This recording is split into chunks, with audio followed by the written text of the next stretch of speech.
Je bénirai le nom du Seigneur. Oui, je bénirai le nom du Seigneur. Oui, je bénirai le nom du Seigneur. Oui, je bénirai le nom du Seigneur. Je bénirai le nom du Seigneur. Oui, je bénirai le nom du Seigneur. Oui, je bénirai le nom du Seigneur. Oui, je bénirai le nom du Seigneur. Oui, je bénirai le nom du Seigneur. Oui, je lèverai le nom du Seigneur. Oui, je proclamerai le nom du Seigneur. Oui, je bénirai le nom du Seigneur. Je bénirai le nom du Seigneur. C'est lui le Dieu, c'est redoutable. Il est le Dieu tout-puissant qui qui revient éternellement. Je bénirai son Seigneur. le nom du Seigneur. Oui, je bénirai. le nom du Seigneur. Oui, je lèverai. le nom du Seigneur. C'est Jésus-Christ. le nom du Seigneur. Oui, je bénirai. le nom du Seigneur. Oui, je lèverai. le nom du Seigneur. Oui, je proclamerai. le nom du Seigneur. Oui, je bénirai. le nom du Seigneur. Je bénirai le nom du Seigneur. Jésus-Christ est la parole de Dieu. La parole de Dieu faite chair. La lumière éternelle éclaire le monde. Béni soit son Seigneur. le nom du Seigneur. Oui, je bénirai. le nom du Seigneur. Oui, je lèverai. le nom du Seigneur. Ça va la grâce. le nom du Alléluia, ça va la paix. le nom du Seigneur. Ça va la grâce. le nom du Alléluia, ça va la vérité.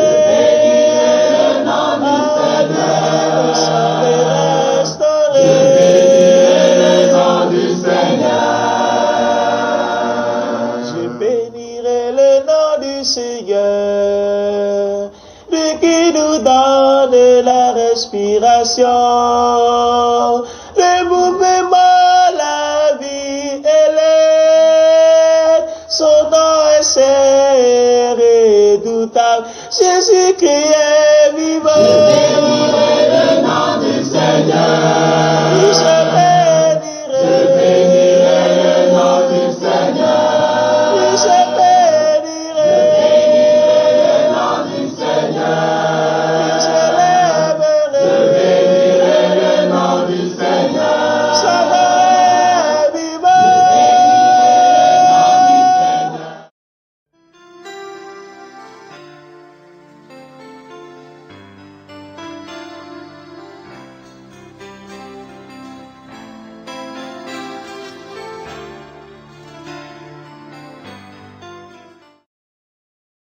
Jésus, parole vivante.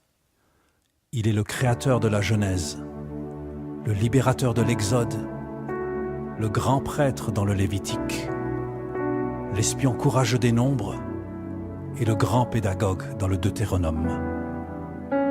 Dans Josué, il est le conquérant, le juste juge du livre des juges, le proche parent utilisant son droit de rachat dans celui de Ruth.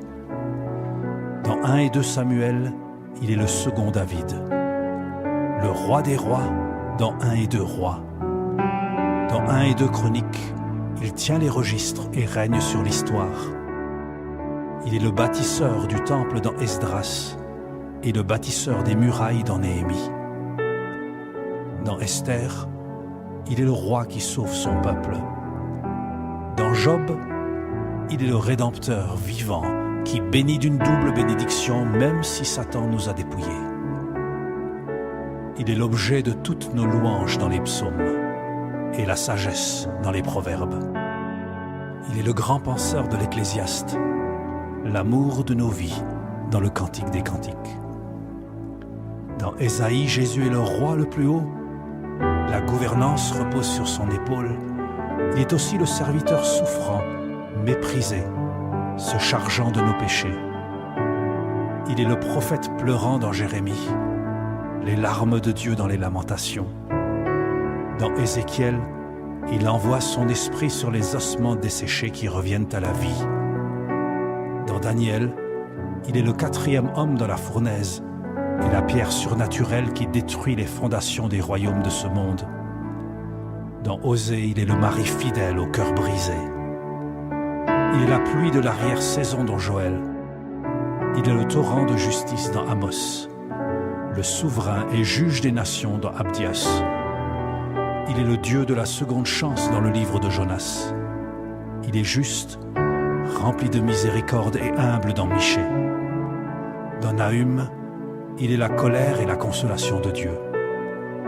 Dans Habakkuk, il est la connaissance de la gloire de Dieu, recouvrant la terre comme l'eau le fond des océans. Dans Zophonie, il chante et danse de joie pour nous. Il est la gloire manifestée avec puissance dans Agé. Il est celui qui dit « Ce n'est ni par force, ni par puissance, mais par mon esprit » dans Zacharie. Dans Malachie, il est celui qui ramène le cœur des pères à leurs fils et le cœur des fils à leurs pères. Dans Matthieu, il est le Messie d'Israël. Dans Marc, il est la bonne nouvelle, celui qui guérit, chasse les démons et opère des miracles. Il est le Fils de l'homme dans Luc et le Fils de Dieu dans Jean. Il est le bâtisseur de l'Église dans les Actes, la justification par la foi dans les Romains.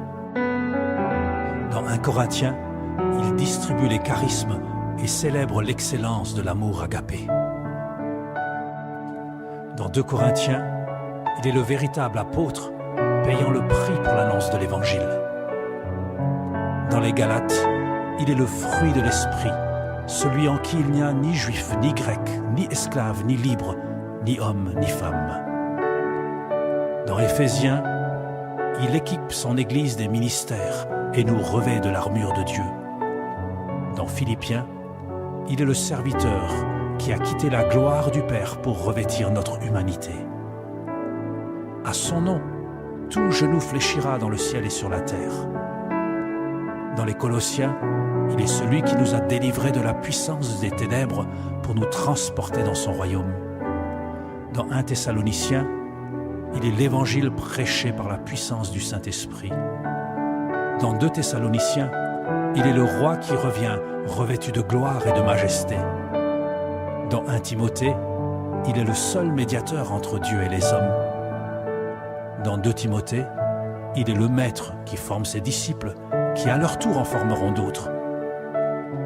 Dans Tite, il est la grâce nous enseignant à renoncer aux convoitises, à mener une vie de justice et d'espérance, en attendant la manifestation de la gloire de notre grand Dieu et Sauveur Jésus-Christ.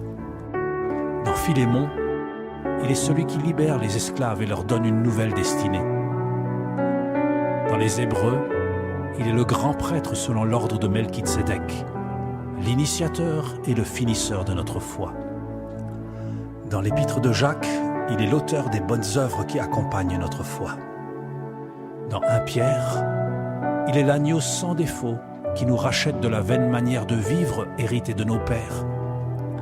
Il est aussi notre joie dans l'épreuve. Dans 2 Pierre, il est le Seigneur qui ne tarde pas dans l'accomplissement de ses promesses, usant de patience afin qu'aucun ne périsse, mais que tous arrivent à la repentance. Dans 1 Jean, il est notre pardon si nous confessons nos péchés. Dans 2 Jean, il nous donne son enseignement pour nous garder des séducteurs. Dans 3 Jean, il prend soin de ceux qui voyagent et portent son nom au loin. Dans Jude, il nous préserve de toute chute pour nous faire paraître devant sa gloire, irréprochable et dans la joie. Dans l'Apocalypse, il règne en majesté, entouré de l'adoration des anges et des êtres vivants, élevé par la louange des hommes de toutes tribus, langues et nations.